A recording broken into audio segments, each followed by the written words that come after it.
Hello dear friends, आप सभी का वाईफाई एग्ज़ाम गुरु में स्वागत है।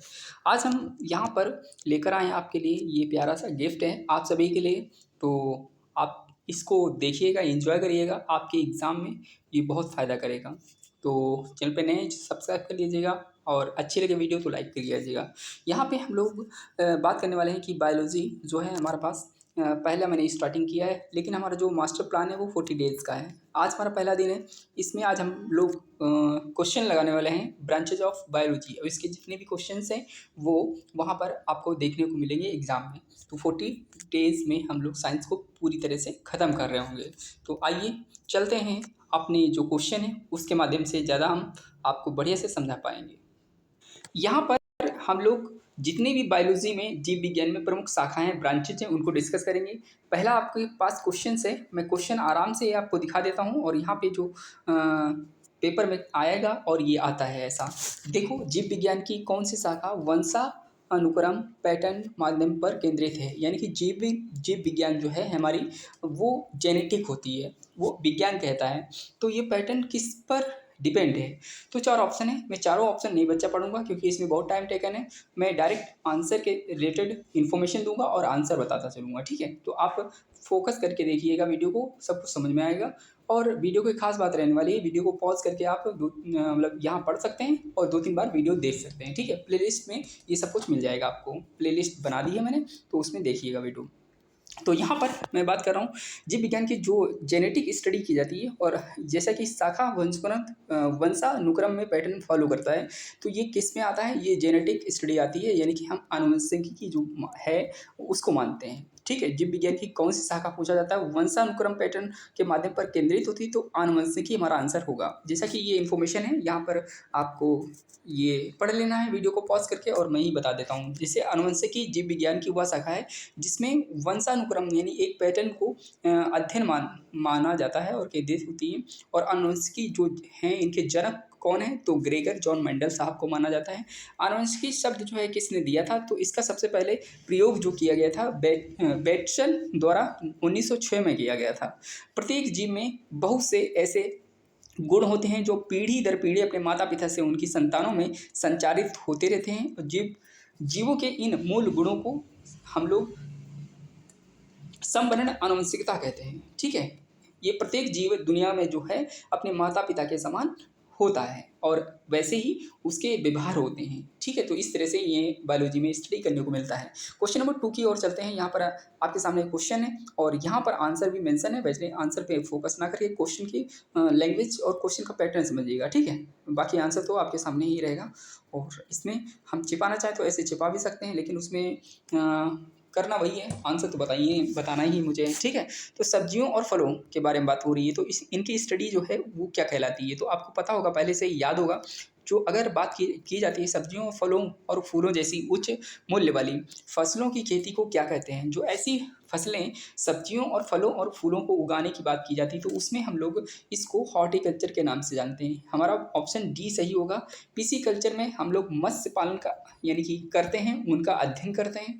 और सेरीकल्चर जो होता है इसमें रेशम जो होता है, रेशम से रिलेटेड है, ठीक है?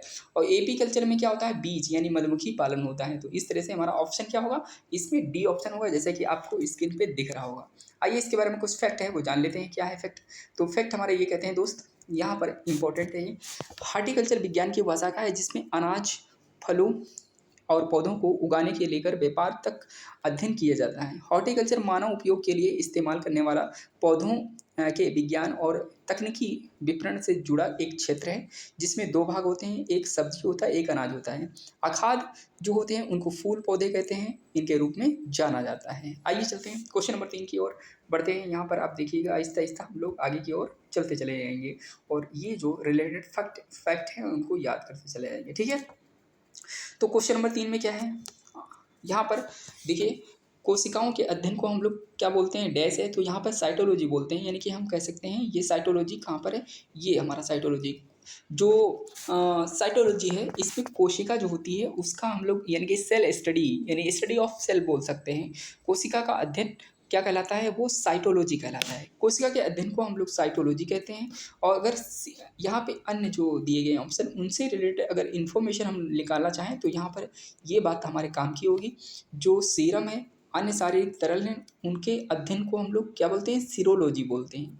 लेकिन हमारे जो शरीर के रोग होते हैं, रोगों के पहचान और निदान की विवेचना के अध्ययन के लिए हम लोग इटियोलॉजी कहते हैं। ठीक है, क्या बोलते हैं, जो हमारे रोग होते हैं उनके पहचान हो, उनका निदान हो, तो उसको हम लोग इटियोलॉजी बोलते हैं।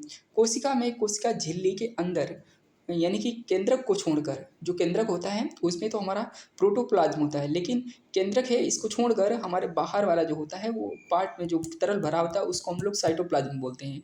केंद्रक को छोड़कर संपूर्ण पदार्थ को कोशिका द्रव्य हिंदी में और साइटोप्लाज्म इंग्लिश में कहते हैं। ये रवेदार जेलीनुमा होता है, ये अर्धतरल पदार्थ होता है, यह कोशिका के 70% भाग में रचना करता है। ठीक है, तो हमारा कोशिका द्रव्य है जिसको हम लोग साइटोप्लाज्म बोलते हैं, वो केंद्रक के बाहर स्थित होता है और ये 70% भाग है कवर करता है। क्वेश्चन नंबर 4 की बात करें तो यहाँ पर 4 क्या कह रहा है आपको ये देखना है और आंसर सोचना है। विटीकल्चर की बात करें तो विटीकल्चर में हम लोग किसका अध्ययन करते हैं, देखो फूलों का अध्ययन तो फ्लोरिकल्चर कहलाता है, ये ऑप्शन नहीं हो सकता है। अंगूरों की खेती वो हमारी क्या कहलाती है, बीटीकल्चर कहलाती है। तो बीटीकल्चर में हम लोग अंगूर की खेती को करते हैं। सब्जी की खेती आपको बता चुका हूँ, फल फूल सब्जी अनाज, इसमें हमारा हॉर्टिकल्चर आता है। तो हमारा ऑप्शन क्या होगा, सी ऑप्शन होगा। चलते हैं इसके एक्सप्लेनेशन के साथ में।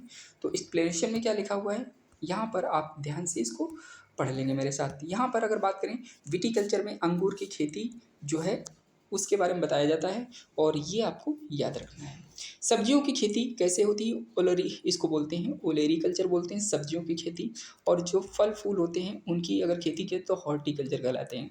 तो ओलेरीकल्चर सब्जियों की खेती की जाती है उसके हम लोग रिलेटेड है, और फूलों की खेती जो होता है फ्लोरिकल्चर होता है। तो दोनों आपको याद रखना है। और विटीकल्चर अंगूर की खेती की जाती है उसको भी याद रखना है। विटीकल्चर अंगूर की खेती, सब्जियों की खेती ओलेरीकल्चर, और फूलों की खेती फ्लोरिकल्चर। ठीक है, ओलेरी और फ्लोरी याद रखना है। अगर बात करें क्वेश्चन नंबर 5 की तो 5 में हमारा क्या कह रहा है, एपीग्राफी। एपीग्राफी का अध्ययन क्या है और इससे अभिप्राय क्या है। तो एपीग्राफी जो होती है वो हमारी शिलालेखों का अध्ययन किया जाता है इसमें, और ये न्यूमेटोलॉजी कहते हैं इसको, और ये मानचित्रों को हम लोग बोलते हैं कार्टोग्राफी। ठीक है, तो इसमें कंकालों का अध्ययन हम लोग एस्टियोलॉजी बोलते हैं। तो यहाँ पर सही ऑप्शन क्या होगा, अगर इस क्वेश्चन को हम लोग एपिग्राफी देखें तो शिलालेखों का अध्ययन इसमें किया जाता है। तो ठीक है, तो इस तरह से हमारे पास ये एक्सप्लेनेशन आ गया, इसको आप याद कर लेंगे और अच्छे से पेपर में याद रखेंगे। ठीक है, अस्टियोलॉजी क्या होता है, जिसमें हम लोग कंकालों का अध्ययन किया जाता है, यानी कि स्टडी ऑफ स्केलेटन। अगर एपीग्राफी का बात करें तो एपीग्राफी में शिलालेखों का अध्ययन किया जाता है। अगर हम लोग कार्टोग्राफी की बात करें तो स्टडी ऑफ मैपिंग यानी कि मानचित्रों का अध्ययन किया जाता है। न्यू में न्यूमेस्मेटिक यानी स्टडी ऑफ कॉइन्स, सिक्कों का अध्ययन किया जाता है। तो ये हमारे इंपॉर्टेंट हो जाते हैं। क्वेश्चन नंबर 6 की बात करें तो यहाँ पे क्वेश्चन नंबर 6 में आपके सामने दिया है। तो यहाँ पर हम लोग क्या देख रहे हैं, इसमें लिखा है पक्षियों का अध्ययन क्या कहलाता है। तो पक्षियों का अध्ययन हम लोग इसको बोलते हैं ऑर्निथोलॉजी बोलते हैं। क्या बोलते हैं, ऑर्निथोलॉजी बोलते हैं। अगर बात करें हार्पेटोलॉजी क्या होता है, एंथ्रोपोलॉजी क्या होता है, ऑप्थेमोलॉजी क्या होता है, ये तो आँख से रिलेटेड है ऑप्थेमोलॉजी। और बाकी अरेंथोलॉजी पक्षी का अध्ययन किया जाता है, आपको याद रखना है स्टडी ऑफ बर्ड्स, पक्षियों का अध्ययन किया जाता है। और हर्पेटोलॉजी जो होता है उभयचर और सरीसृपों के बारे में हम लोग अध्ययन करते हैं, यानी कि जो हमारा हर्पेटोलॉजी है उसमें उभयचर और सरीसृप जो आते हैं उनके बारे में अध्ययन किया जाता है। ऑप्थेमोलॉजी जिसमें आँखों का अध्ययन चिकित्सक द्वारा किया जाता है, तो ऑप्थेमोलॉजी हो, इसको याद रखना है। एंथ्रोपोलॉजी जो होता है, एंथ्रोपोलॉजी मानव के क्रमिक विकास जो होता है उसके बारे में अध्ययन किया जाता है। ठीक है, तो इस तरह से ये हमारा हो जाता है। एंथ्रोपोलॉजी मानव के क्रमिक विकास का अध्ययन किया जाता है। ठीक है, आगे क्वेश्चन बात करें पक्षियों के अध्ययन को क्या कहते हैं, ये जैसा कि मैंने अभी पढ़ाया है। तो यहाँ पे ऑर्निथोलॉजी कहते हैं इसको, बी ऑप्शन हमारा सही होगा। एंटोमोलॉजी क्या होता है, और यहाँ पे बायोलॉजी क्या होता है। हेर्पेटोलॉजी जो आपको मैंने बताया, हेर्पेटोलॉजी उभयचर और सरीसृप जो होते हैं हेर्पेटोलॉजी में रखे जाते हैं, जैसे कि अभी आपके सामने दिया है। और एंटोमोलॉजी जिसमें कीटों का अध्ययन किया जाता है। अरेंथोलॉजी जिसमें बर्ड्स का अध्ययन किया जाता है। जो हमारा 7वां है, इसका सही आंसर क्या होगा?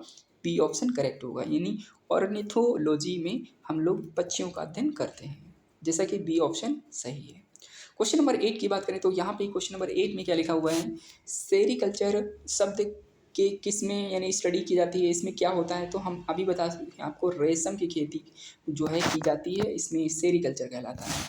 पक्षियों को ऑर्निथोलॉजी, मछलियों को पिसीकल्चर बोलते हैं, मधुमक्खियों को एपी कल्चर बोलते हैं। मैंने चारों डिस्कस कर दिया आपके सामने। ये कुछ फैक्ट हैं, इनको याद कर लेना है मेरे साथ। बार बार इसको देखेंगे वीडियो को, और या मेरे साथ बने रहेंगे तो याद करा दूंगा, ठीक है। सेरीकल्चर में रेशम कीट पालन का अध्ययन किया जाता है। पीसी कल्चर में मत्स्य पालन का अध्ययन किया जाता है। एपी कल्चर में मधुमक्खी पालन का अध्ययन किया जाता है। ये वाला हमारा सही होगा। और एवी कल्चर जो होता है पक्षी पालन होता है। क्या होता है? पक्षी पालन। यहाँ पर ऑर्निथोलॉजी पक्षियों का अध्ययन, और पक्षी पालन किसको बोलते हैं? तो पक्षी पालन जो हमारा होता है उसको एवी कल्चर बोलते हैं। तो आपको चारों याद रखने हैं यहाँ पे। सेरीकल्चर रेशम कीट से है, पीसी कल्चर मत्स्य पालन से है, एपी कल्चर मधुमक्खी जो एपी कल्चर है, और यहाँ पर तो एपियोलॉजी भी इससे होता है कि मधुमक्खी का जो है अध्ययन करना एपियोलॉजी कहलाता है। और एपी कल्चर हमारा मधुमक्खी को पालने में जो अध्ययन किया जाता है उसके बारे में है। एवी कल्चर होता है वो पक्षी पालन होता है, लेकिन एवियोलॉजी अगर बात करें तो वो हमारा पक्षियों का अध्ययन कहलाएगा, यानी स्टडी ऑफ बर्ड्स, एवियोलॉजी। और यहाँ पे इसमें हम लोग पक्षियों का अध्ययन जो करते हैं इसको ऑर्निथोलॉजी बोलते हैं, ठीक है। तो इस तरह से ये हो जाएगा। क्वेश्चन नंबर 9 की बात करें तो यहाँ पे सेरीकल्चर किससे संबंधित है? तो अभी बता चुका हूँ कि इसमें सही आंसर का रेशम कीड़ों का पालन, सी ऑप्शन हमारा सही होगा, ठीक है। तो आगे चलते हैं क्वेश्चन नंबर 9, इसके बाद में आगे मूव ऑन करते हैं। यहाँ पर क्वेश्चन आपके सामने दिया है, तो इसमें क्या लिखा है? निम्न में से कौन सा शब्द पशु व्यवहार के जैविक अध्ययन का सबसे अच्छा वर्णन करता है? जो पशु होते हैं, एनिमल्स होते हैं, उनके जो बिहेवियर होते हैं, उनकी स्टडी को हम लोग क्या बोलते हैं? तो जो हमारे जैसे डॉग हो गए, और कोई कुत्ता, गाय, बिल्ली, बकरा, शेर, इनकी अगर व्यवहार को हम लोग अध्ययन करेंगे तो जो लोग पकड़ने जाते हैं उनको पता होता है इसके बारे में, इसीलिए स्टडी इसके लिए की जाती है। तो उसको क्या बोलेंगे आपको याद रखना है। तो यहाँ पे 4 ऑप्शन दिए गए हैं, जो 4 ऑप्शन में से क्या होगा? तो यहाँ पे सही ऑप्शन आपके सामने निकल कर आता है, तो इथियोलॉजी बोलते हैं। क्या बोलते हैं इसको? इथियोलॉजी बोलते हैं दोस्त, ठीक है।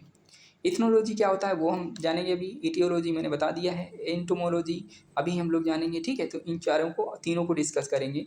तो एथोलॉजी आपको याद रखना है, जो पशु होते हैं, एनिमल्स, डॉग हो गया हमारा, एलिफेंट हो गया, डॉग, कैट, काऊ, ऑक्स, इन सब की व्यवहार के यानी नेचर और बिहेवियर को स्टडी करेंगे तो इसको हम लोग इथोलॉजी बोलेंगे। तो हमारा डी ऑप्शन सही होगा। और इनके बारे में आइए कुछ फैक्ट हैं, इनको भी जान लेते हैं, क्योंकि ये हमारे एग्ज़ाम में बहुत ही ज़्यादा हेल्प करेंगे, ठीक है। तो यहाँ पर क्या है? इटियोलॉजी रोगों के कारणों का अध्ययन करने के लिए हम लोग इटियोलॉजी का यूज़ करते हैं। यानी इटियोलॉजी क्या है? अभी मैंने बोला था कि डिस्कस करेंगे। एटियोलॉजी एक रोगों के कारणों का, यानी रोग कैसे हुआ है उसके स्टडी के लिए हम लोग इटियोलॉजी का यूज़ करते हैं।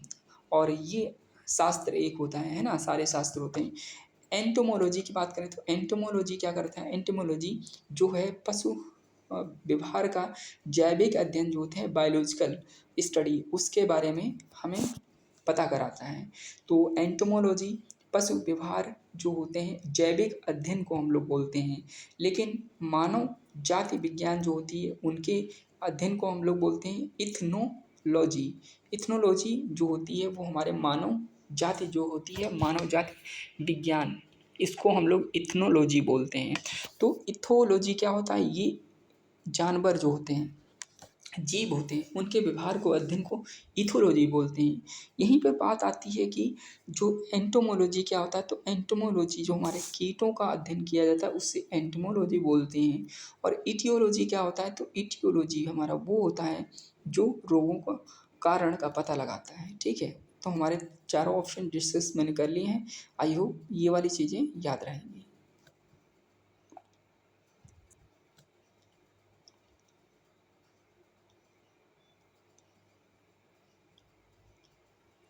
ठीक है, आगे बात करते हैं यहाँ पे हेमेटोलॉजी का अध्ययन क्या कहलाता है। तो हेमेटोलॉजी जो हमारा रक्त होता है उसके अध्ययन के लिए हम लोग हेमेटोलॉजी का अध्ययन किसमें होता है, तो ये रक्त का अध्ययन कहलाता है।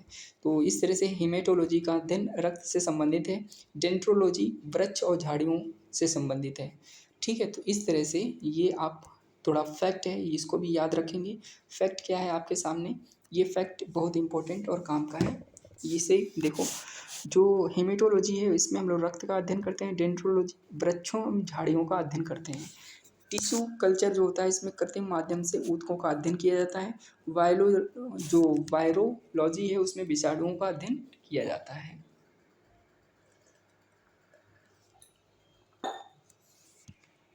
मॉर्फोलॉजी क्या है, तो मॉर्फोलॉजी कीड़ों का अध्ययन मैंने बोला कि नहीं है, मानव विकास का अध्ययन नहीं है। तो यहाँ पे हमारा क्या होगा, ये हमारा जीव जो होते हैं उनकी आकृति कैसी है, उनकी संरचना यानी स्ट्रक्चर कैसा है, उनका शेप कैसा है और उनकी विशिष्ट स्पेसिफिक संरचना यानी कि उनके प्रॉपर्टीज़ ऑफ स्ट्रक्चरल, ठीक है, उनका अध्ययन करने के लिए हम लोग मॉर्फोलॉजी का यूज़ करते हैं। हमारा सही ऑप्शन क्या होगा, सी होगा इसमें। तो यहाँ पर देख लीजिए बड़े बड़े अक्षरों में लिखा है, छोटी छोटी बातें, तो यहाँ पे इन चीज़ों को आप देख लीजिएगा। जीव विज्ञान की एक शाखा जिसके अंतर्गत किसी जीव की आकृति, उसकी संरचना और विशिष्ट संरचना गुणों का अध्ययन किया जाता है। तो इसमें हम लोग जो शेप और साइज स्ट्रक्चर जो स्पेसिफिक होता है उनकी प्रॉपर्टीज़ को हम लोग अध्ययन करते हैं, तो हम मॉर्फोलॉजी का यूज़ करते हैं। हिंदी में आका रिकी बोलते हैं इसको। क्वेश्चन नंबर 13 की बात करें तो 13 में लिखा हुआ है निम्न में से किसमें मनुष्य का अध्ययन किया जाता है। जो मनुष्य होता है इनको अध्ययन के लिए हम लोग एंथ्रोपोलॉजी बोलते हैं। ये क्या बोलेंगे, एंथ्रोपोलॉजी बोलेंगे। तो एंथ्रोपोलॉजी में मानव के विकास और रीति रिवाज और इतिहास जो होती हैं उनके बारे में अध्ययन किया जाता है। तो और बाकी जो फैक्ट हैं ऑप्शन के बारे में, आर्कियोलॉजी जो होता है पुरातत्व संबंधी विज्ञान की शाखा है और इसमें हम लोग इसकी शाखा जो होती है पुरातत्व संबंधी विज्ञान की शाखा उसमें अध्ययन करते हैं, यानी कि हम कह सकते हैं आर्कियोलॉजी इसको बोलते हैं। ठीक है, और इक्थियोलॉजी जो होता है, इक्थियोलॉजी इसमें क्या होता है, मछलियों का अध्ययन इक्थियोलॉजी कहलाता है।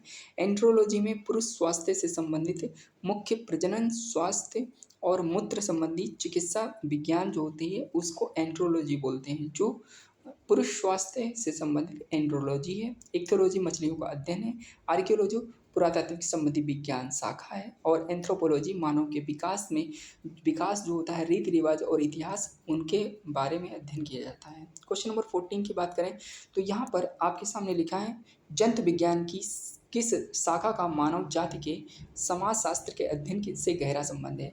जो कि आप जान चुके हैं, यहाँ पर एंथ्रोपोलॉजी जो मानव के विकास हो, चाहे उसके रहन सहन और रीति संस्कार और इतिहास के बारे में अगर जानना है, अगर जंतु विज्ञान की कौन सी शाखा मानव के बारे में अगर अध्ययन कर लेती है तो उसको एंथ्रोपोलॉजी बोलते हैं उसको। ठीक है, आगे क्वेश्चन नंबर 15 की बात करें तो यहाँ पर लिखा है आपके सामने कि निषेचन और जिसको बोलते हैं फर्टिलाइजेशन, विकास, डेवलपमेंट, विभाजन का मतलब होता है कि डिवीजन और विभिन्नता का मतलब होता है डिफ्रेंशिएट या डिफरेंट, उनके अध्ययन को यानी डिफरेंट टाइप्स ऑफ स्टडीज़ किस नाम से जाना जाता है। तो हम कह सकते हैं निषेचन, विकास और विभाजन, उनकी विभिन्नताओं के अध्ययन को हम लोग क्या बोलेंगे, भ्रूण विज्ञान बोलेंगे। क्या बोलेंगे उसको, भ्रूण विज्ञान बोलेंगे, क्योंकि निषेचन, विकास, विभाजन ये कहीं ना कहीं भ्रूण विज्ञान से रिलेटेड है। तो इस तरह से ये हमारा 15वां क्वेश्चन हो गया। आइए इसका एक्सप्लेनेशन जानते हैं और आगे बढ़ते हैं। यहाँ पर जो आपके सामने लिखा है निषेचन, विकास और क्या लिखा है, विभाजन, भ्रूण विभिन्नता का अध्ययन क्या कहलाएगा, वो हमारा कहलाएगा भ्रूण विज्ञान। फिजियोलॉजी में शरीर के क्रिया विज्ञान और कार्यकी का अध्ययन किया जाता है। आनुवंशिकी, इसमें जो आनुवंशिकता होती है जीवों की विभिन्नताओं का अध्ययन किया जाता है। क्रमागत उन्नति के बारे में बात करें तो क्रम विकास, आनुवंशिक लक्षणों के पीढ़ी दर पीढ़ी को हम लोग परिवर्तन का अध्ययन करते हैं, उसको क्रमागत उन्नति कहते हैं। ठीक है, तो इस तरह से ये हमारा सही आंसर हो गया। क्वेश्चन नंबर 16 की बात करें तो 16 में हमारा क्या लिखा हुआ है, यहाँ पर पौधों में बीमारियों का अध्ययन और वह तरीका जिसमें पौधे विरोध करते हैं या संक्रमण से सामना करते हैं तो उसको क्या कहते हैं। यानी पौधे जो होते हैं पौधों के बारे में जो बीमारी का अध्ययन किया जाता है उस तरीका जिसमें पौधे विरोध करते हैं, उस संक्रमण का सामना करते हैं, वो कहलाता है। तो उसको हम लोग बोलते हैं फाइटोपैथोलॉजी। क्या बोलते हैं? फाइटोपैथोलॉजी बोलते हैं। ये पौधे की बीमारी का अध्ययन और उसके तरीके जो होते हैं, विरोध करते हैं, संक्रमण का सामना करते हैं, उसको फाइटोलॉजी बोलते हैं। ठीक है, तो इसके बारे में, पौधे के बारे में थोड़ा सा ये इन्फॉर्मेशन। पौधे के रोग, उसके बचाव और सुरक्षा संक्रमण के अध्ययन को फाइटोपैथोलॉजी बोलते हैं। फाइटोपैथोलॉजी बोलते हैं। क्वेश्चन नंबर, जीवित चीज़ों पर मृदा के प्रभाव का अध्ययन मृदा विज्ञान की किस शाखा के अंतर्गत आता है? तो ये हमारा क्या कहलाएगा? आपको इसमें याद रखना है कि जीवित हो चीज़ों पर मृदा के प्रभाव का अध्ययन मृदा विज्ञान की शाखा क्या कहलाएगी? तो ये हमारी एडाफोलॉजी बोलते हैं। इसको क्या बोलते हैं? एडाफोलॉजी बोलते हैं। एडाफोलॉजी। तो इस तरह से बी ऑप्शन सही होगा। लेकिन आइए चलते हैं, इसके फैक्ट कुछ याद रखने हैं आपको। ठीक है, फैक्ट क्या कह रहे हैं यहाँ पर, ध्यान दीजिएगा मेरी बात पे। यहाँ पर लिखा है एडाफोलॉजी जीवित होना चाहिए। ठीक है, मृदा के प्रभाव का उसमें असर होना चाहिए, तो इसको एडोफोलॉजी बोलते हैं। एंड्रोलॉजी में क्या होता है? एंड्रोलॉजी में पुरुषों में बांझपन, और जैसा कि अभी जो मूत्राशय मार्ग होता है, एंड्रोलॉजी जो पुरुष की बीमारी जो है उसके बारे में पता लगाने के लिए, और वो आप जो यहाँ पर लिखा है पुरुषों में बांझपन यौन रोगों का अध्ययन, उसको एंड्रोलॉजी बोलते हैं। एग्रोबायोलॉजी का मतलब होता है कृषि में पौधों का पोषण और जीवन का अध्ययन कहलाता है, कृषि से रिलेटेड है एग्रोबायोलॉजी। और डेस्मोलॉजी का एनाटॉमी के अंतर्गत स्नायुबद्ध का अध्ययन किया जाता है, वो हमारा कहलाता है डेस्मोलॉजी। क्वेश्चन नंबर 18 है, निम्न में से शरीर विज्ञान व एवं चिकित्सा की वह कौन सी शाखा है जो पुरुषों के विशिष्ट रोगों एवं स्थितियों से संबंधित है? यानी कि विज्ञान की कौन सी शाखा है जिसमें बोला जाता है कि पुरुष के विशिष्ट रोग एवं स्थितियों से संबंधित है? तो एंड्रोलॉजी है ऑप्शन सही यहाँ पे। क्या है? एंड्रोलॉजी। जैसा कि अभी बता चुका हूँ, अगर पुरुष से कोई मतलब जैसे उसके रोग हैं या उसके मूत्राशय में कोई रोग है तो, या बांझपन है, ठीक है, तो इन चीज़ों का जो स्टडी किया जाता है वो एंड्रोलॉजी कहलाता है। एंड्रोलॉजी में क्या क्या होता है ये आपको मैं बता चुका हूँ, फिर भी आप देख लीजिए। एंड्रोलॉजी पुरुष में बांझपन और यौन रोगों का अध्ययन कहलाता है। बायो इकोलॉजी का मतलब होता है प्राकृतिक वातावरण में रहने वाले जीवों के बीच अंतः संबंध स्थापित करना। एस्टाकोलॉजी का मतलब होता है क्रेफिस का अध्ययन करना। और डेस्मोलॉजी का मतलब होता है शरीर रचना, एनाटॉमी के अंतर्गत स्नायु लिगामेंट का अध्ययन करना होता है। डेस्मोलॉजी एनाटॉमी के अंतर्गत आता है, स्नायु। ठीक है, एस्टाकोलॉजी का मतलब होता है क्रेफिस का अध्ययन। क्वेश्चन नंबर 19 की बात करें तो यहाँ पर निम्न में से चिकित्सा के विज्ञान की कौन सी प्रशाखा यकृत के उपचार और अध्ययन से संबंधित है? यकृत मतलब लीवर की बात हो रही है।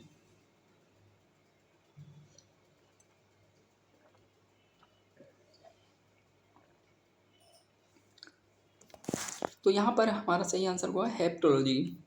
हेप्टोलॉजी के अंतर्गत यकृत पित्ताशय की थैली, गाल ब्लैडर और अग्नाशय पेंक्रियाज के साथ में उनके विकारों का अध्ययन किया जाता है। और हेप्टोलॉजी जो होता है वो लीवर से रिलेटेड है, जबकि हेल्कोलॉजी अल्सर से संबंधित है। और आपने सुना होगा ऑन्कोलॉजी, वो हमारा किससे है? वो कैंसर के उपचार के लिए अध्ययन किया जाता है। तो हेल्कोलॉजी जो होता है अल्सर का अध्ययन कहलाता है, और हेप्टोलॉजी लीवर का जो होती है रिलेटेड, गाल ब्लैडर अग्नाशय, उसके साथ का अध्ययन किया जाता है। और जीरो क्या लिखा है? जीरो एट्रिक्स बुजुर्ग जो होते हैं, ओल्ड पीपल, उनके स्वास्थ्य की देखभाल का अध्ययन किया जाता है। जीरो टीआर यानी कि जीरियोट्रिक्स, इसको बोलते हैं जीरियोट्रिक्स। और हेल्को लॉजी का मतलब होता है अल्सर का अध्ययन, हेल्कोलॉजी। ठीक है, अगर यहाँ पे बात करें हम लोग जीवों के वर्गीकरण से संबंधित जीव विज्ञान की शाखा को क्या कहते हैं? जीवों के वर्गीकरण मतलब क्लासिफिकेशंस ऑफ क्या बोलते हैं इसको? जीव को हम बोलते हैं लिव। कोई लिविंग है और जो कोई जीव है हमारे पास, एनिमल है या प्लांट है, कोई भी जीव है, ठीक है, लिविंग ऑर्गेनिज्म, उनके जो क्लासिफिकेशन किए जाते हैं तो उनके बारे में हम लोग क्या बोलते हैं, इसको बोलते हैं वर्गीकरण विज्ञान, यानी कि क्लासिफिकेशन ऑफ विज्ञान यानी साइंस या बायोलॉजी। ठीक है, तो इस तरह से जीवों के वर्गीकरण से संबंधित जीव विज्ञान की शाखा सबसे पहले वर्गीकरण इसमें होता है और ये विभिन्न जातियों के जंतु और पौधों का अध्ययन करता है।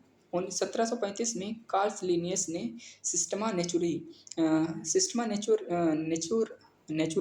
क्या है एक बुक कह सकते हो, आधार पर वर्गीकरण इन्होंने किया। सिस्टमा नेचुरे के आधार पर कार्ल लिनियस से 1735 में इन्होंने इसमें वर्गीकरण किया। एक है नोथोलॉजी। नोथोलॉजी का मतलब धार्मिक, जो मानवीय प्रयास और ईश्वर शक्ति का अध्ययन किया जाता है उसको नोथोलॉजी बोलते हैं, यानी कि दिव्य शक्ति मान सकते हो। धार्मिक, मानवीय प्रयास, ईश्वर शक्ति का अध्ययन, इसको बोलते हैं नोथोलॉजी। शरीर रचना विज्ञान एनाटॉमी, शरीर के निचोड़ शरीर के चीड़ फाड़ का अध्ययन एनाटॉमी कहलाता है। शारीरिक रचना जो होती है उसकी चीड़ फाड़ करते हैं उसको एनाटॉमी बोलते हैं। और सौर विज्ञान जो होती है जिसको लिम्नोलॉजी बोलते हैं, नदियों, झीलों, तालाबों और जलप्रपातों और आर्द्रभूमि और जो समुद्र के अलग हैं उनका अध्ययन किया जाता है, उसको लिम्नोलॉजी बोलते हैं। जंतु विज्ञान किसका अध्ययन है, तो जंतु विज्ञान आपको पता है कि जानवर होते हैं उनका अध्ययन किया जाता है। ठीक है, तो डी ऑप्शन हमारा सही होगा। 22 नंबर पर बात करें तो यहाँ पर आप देख सकते विज्ञान की एक शाखा जो जीवन या पृथ्वी से परे है, मौजूद जीवन की संभावनाओं से संबंधित है, उसको क्या कहते हैं, तो उसको हम लोग बोलेंगे एक्सोबायोलॉजी, क्योंकि वहाँ पर जीवन जो है हमारा धरती से रिलेटेड नहीं है। विज्ञान की शाखा जिसमें जो जीवन पृथ्वी से परे, पृथ्वी पर नहीं है बल्कि मौजूद जीवन की संभावना से संबंधित है, उसको क्या कहा जाता है, तो उसको हम लोग बोलते हैं एक्सोबायोलॉजी बोलेंगे। ठीक है, याद रखना है। एक्सोबायोलॉजी में होता क्या है, ये थोड़ा स्टडी कर लीजिए मेरे साथ। एक्सोबायोलॉजी विज्ञान की वह शाखा है जो जीवन या पृथ्वी से परे मौजूद जीवन की संभावना से संबंधित है। एंटोमोलॉजी शाखा के अंतर्गत कीटों का अध्ययन किया जाता है। माइकोलॉजी में हम लोग किसका, कवकों का अध्ययन किया जाते हैं। जीव विज्ञान जीवाश्म विज्ञान जिसको बोलते हैं इंग्लिश में पैलियोंटोलॉजी के अंतर्गत प्राणियों और पादपों अवशेषों का अध्ययन किया जाता है प्लेंटोलॉजी में। ठीक है, प्राणियों और पादपों का। 23 नंबर पे देखिएगा आप मेरे साथ क्वेश्चन, ये जो है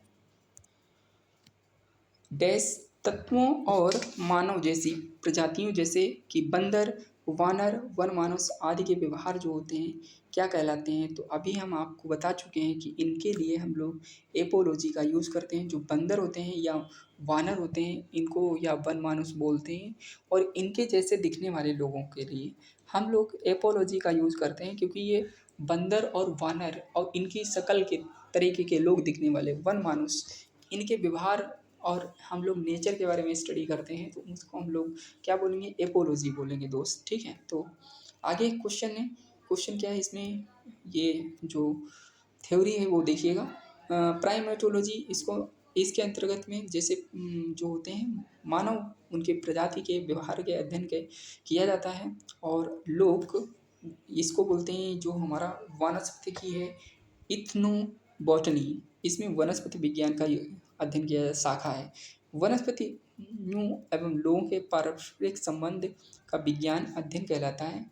और एंथ्रोपोलॉजी मानव जो होता है उसके व्यवहार कैसे हैं, उसका विकास कैसा है, रीति रिवाज, इतिहास, उसको एंथ्रोपोलॉजी में रखते हैं। एंथ्रोपोलॉजी मानव के विकास का अध्ययन किया जाता है। क्वेश्चन नंबर 24 की बात करें तो यहाँ पे देखिएगा मेरे साथ में, निम्न कौन सी मकड़ियों का अध्ययन किया जाए, तो मकड़ियों का अध्ययन हमारा क्या कहलाता है, यहाँ पे उसको बोलते हैं साइनोलॉजी, एपियोलॉजी, आर्कनोलॉजी, एंथ्रोपोलॉजी। तो एंथ्रोपोलॉजी तो मानव के विकास का है, तो इसको बोलेंगे हम लोग साइनोलॉजी बोलेंगे। ठीक है, एपियोलॉजी में हम लोग क्या करते हैं, एपियोलॉजी में पक्षियों का अध्ययन करते हैं, और एपी जो होता है वो आपको मधुमक्खी से रिलेटेड है। एपियोलॉजी में हम लोग मधुमक्खियों का अध्ययन किया जाता है, और एंथ्रोपोलॉजी में मानव के विकास, साइनोलॉजी में मकड़ों का अध्ययन किया जाता है। तो क्वेश्चन नंबर 24 के बाद में चलते हैं आगे। देखिएगा विज्ञान की शाखाएं क्या हैं, ठीक है। तो विज्ञान की शाखाएं क्या हैं वो देख लीजिए मेरे साथ।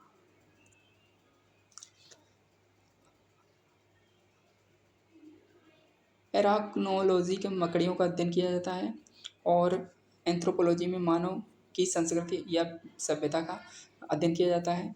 एपियोलॉजी में मधुमक्खियों का अध्ययन किया जाता है। साइनोलॉजी में कुत्तों का अध्ययन किया जाता है, ठीक है।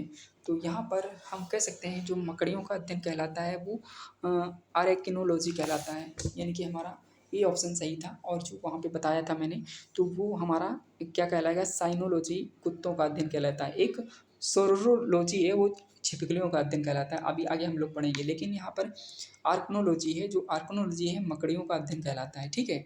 और एंथ्रोपोलॉजी मानव के बारे में अभी बता चुका हूँ। एपियोलॉजी जो मधुमक्खी का अध्ययन कहलाता है, ये वाला सही है। और साइनोलॉजी है वो कुत्ता है, कुत्ते जैसे भांति ये व्यवहार करते हैं, और कुत्ते ही रहते हैं वो ज़िंदगी भर, क्योंकि वो कुत्ता है और उनको कुत्ता बोला गया इसलिए क्योंकि उनका ऐसी रूप है, ऐसा मतलब जाति है, तो वो कुत्तागिरी ही करते हैं। तो कुत्तों की बिहेवियर से रिलेटेड चीज़ें होती हैं उनको साइनोलॉजी बोलते हैं। आप समझ में आया ना। कुत्ते कहाँ पर पाए जाते हैं, दिल्ली में सबसे ज़्यादा पाए जाते हैं, तो दिल्ली में कुत्तों के लिए आंदोलन भी चला, तो ये साइनोलॉजी कुत्तों से संबंधित है। आर्किनोलॉजी मकड़ी के अध्ययन का मतलब होता है कि मकड़ी का अध्ययन किया जाता है। एंथ्रोपोलॉजी अभी मानव की बिहेवियर, सभ्यता कैसी है उसकी। एंड एपिकोलॉजी अभी बता चुका हूँ। जो एपिकोलॉजी होता है वो मधुमक्खी का वही रूप है, इसमें एपी कल्चर भी आता है, ठीक है। 25 की बात करें तो 25 में क्या है हमारा, सोरोलॉजी अभी बता चुका हूँ कि ये छिपकली के बारे में अध्ययन कराता है, ठीक है। सोरोलॉजी छिपकली का अध्ययन करते हैं। इसमें एंटोमोलॉजी कीट का अध्ययन करते हैं। सर्पेंटोलॉजी, ठीक है, इसमें सर्पों का अध्ययन किया जाता है, उसका नाम है सर्पेंटोलॉजी, तो सर्प से स्नेक से होगा। लेकिन हाँ, साइनो कुत्ता का अध्ययन कहलाता है। और इसमें एक और है आर्कियोलॉजी, है ना। आर्कियोलॉजी नहीं है, इसको बोलते हैं आर्केनोलॉजी, ठीक है। मकड़ियों का आता है आर्केनोलॉजी। और साइनोलॉजी का मतलब है कि कुत्ते का अध्ययन, ठीक है। और एपिलॉजी का मतलब एपिकोलॉजी, इसको बोलेंगे एपिकोलॉजी, मधुमक्खियों का अध्ययन, ठीक है। तो आगे साउरोलॉजी, सारोलॉजी हिंदी में और साउरोलॉजी इंग्लिश में, तो ये छिपकली लिजार्ड के बारे में अध्ययन करता है, ठीक है। सर्पेंटोलॉजी का मतलब होता है सर्पों का अध्ययन। अगला है दस्तावेज है जो एक मानव विज्ञान संस्कृति का चित्रण दर्शाने के लिए अनुसंधान से तैयार किया जाता है, तो उसको हम लोग क्या बोलते हैं, लिखित दस्तावेज है जो मानव विज्ञानी संस्कृति चित्रण दर्शाने के लिए यूज किया जाता है, तो उसको हम लोग बोलेंगे एथनोग्राफी। क्या बोलेंगे, एथनोग्राफी। तो यहाँ पर एथनोग्राफी लोगों और संस्कृतियों के व्यवहार पर, ठीक है, तो इनको याद रखना है आपको। यहाँ पर प्राचीन काल के जानवरों को पौधे और अन्य जीवों के संरक्षित अवशेषों व चिन्हों के अध्ययन का विज्ञान कहलाता है, तो इसको हम लोग बोलते हैं क्या, जीवाश्म विज्ञान, यानी कि पैलियोटोलॉजी बोलते हैं इसको। क्वेश्चन नंबर आगे नेक्स्ट की बात करते हैं, यहाँ पे ऑप्शन मतलब डिटेल है, पूरी डिटेल पढ़ लीजिए। यहाँ पर लिखा हुआ है एंथ्रोपोलॉजी मानव शास्त्र होता है जिसमें मानव के विकास का अध्ययन किया जाता है। आर्कियोलॉजी जिसमें मानव संस्कृति के विकास का क्रम होता है उसको हम लोग स्टडी करते हैं।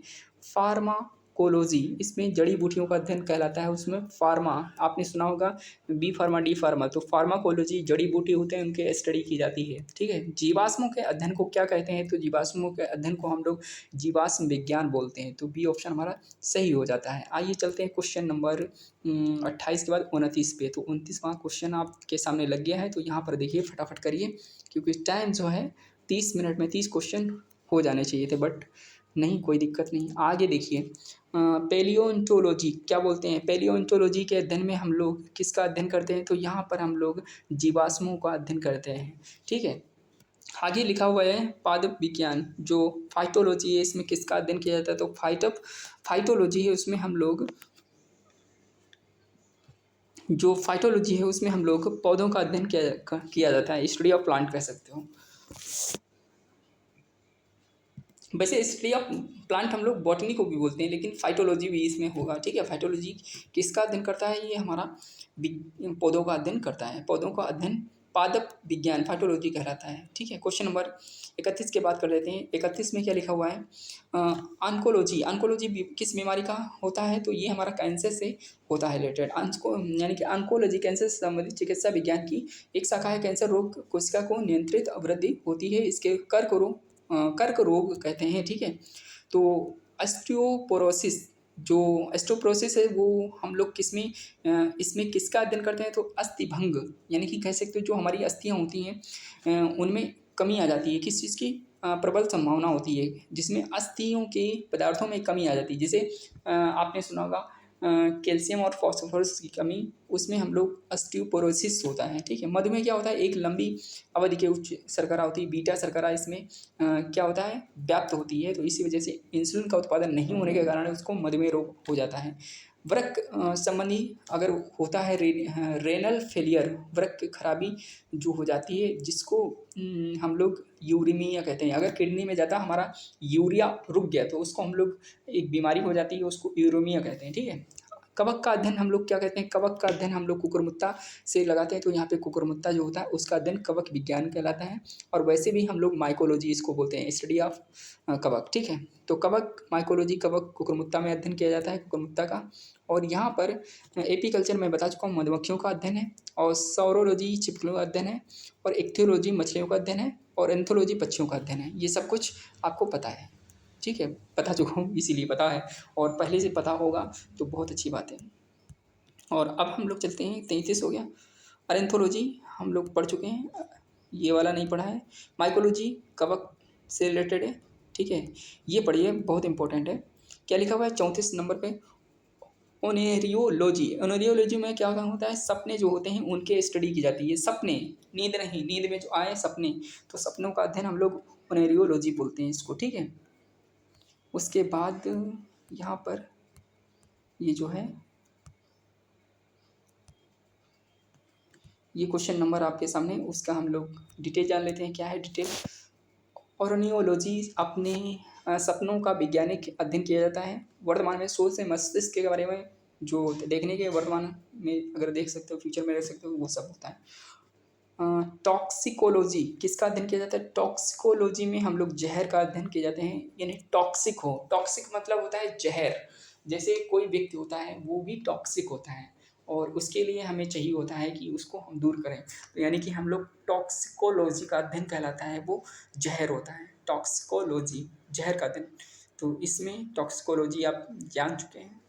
और आगे हम बात करें टेक्सोनॉमी। टेक्सोनॉमी का मतलब होता है कि जो जैव विविधता होता है, वेरिएंस। ठीक है, तो उसके बारे में अध्ययन करता है, टेक्सोनॉमी कहलाता है। जैव विविधता है। ठीक है, टेक्सोनॉमी कहलाता है। तो सिस्टमा नेचर कैरोलिनियस ने इन्होंने सिस्टमा नेचर में डाली है। ये जैव विविधता क्या है? टेक्सोनॉमी कहलाता है, वर्गीय विज्ञान का अध्ययन। ठीक है, दूसरा शब्द जाति स्पीसीज को भी इसमें लिखा गया है। बायोसिस्टमेटिक्स का उद्देश्य क्या है? तो ये बायोसिस्टमेटिक का उद्देश्य क्या है? तो ये हमारा बहुत इंपॉर्टेंट क्वेश्चन है। इसका आंसर आप लोग कमेंट बॉक्स में दीजिएगा। ठीक है, इसका आंसर कमेंट बॉक्स में दीजिएगा। मैंने 4 ऑप्शन आपको दिखा दिए हैं, अगली क्लास में जब आऊँगा तो इसका आंसर मैं बता दूंगा आपको। ठीक है, विभिन्न प्रकार के ऊतकों का अध्ययन क्या कहलाता है? ऊतकों का अध्ययन जो होता है वो हिस्टोलॉजी कहलाते हैं। इसमें ऊतक विज्ञान ही लिया है तो ऊतक विज्ञान हमारा सही हो जाएगा। अगर ना होता तो हम हिस्टोलॉजी लगाते हैं। और सेल का अध्ययन क्या है? साइटोलॉजी कहलाते हैं। तो सेल, स्टडी ऑफ सेल ये हो गया। स्टडी ऑफ टिश्यू ऊतक विज्ञान, या हम लोग क्या बोलते हैं? हिस्टोलॉजी बोलते हैं। तो इस तरह से, तो यहाँ पर जानवरों के उनके पर्यावरण के साथ संबंधों के अध्ययन को क्या कहते हैं? जो जानवर होते हैं उनके संबंध जो होते हैं, अध्ययन क्या कहलाता है? तो इसको हम लोग बोलते हैं क्या? इसको बोलते हैं इकोलॉजी। जो इकोलॉजी है उसको हम लोग जानते हैं कि जो पर्यावरण है उनके साथ समन्वय स्थापित करते हैं कौन? जानवर। इसीलिए उसको हम लोग पर्यावरण जो लोग रहते हैं, हम लोग एक पारिस्थितिक तंत्र में रहते हैं तो हम उसको इकोलॉजी बोलते हैं। तो यहाँ पर इकोलॉजी याद रखें। एंटोमोलॉजी कीटों का अध्ययन। इथोलॉजी आपको कमेंट में बॉक्स में बताना है। और ये क्लाइमेटोलॉजी, ये भी आपको कमेंट बॉक्स में बताना है, ठीक है। तो जानवरों के उनके पर्यावरण के साथ संबंधों के अध्ययन को हम लोग क्या बोलते हैं, इकोलॉजी बोलते हैं।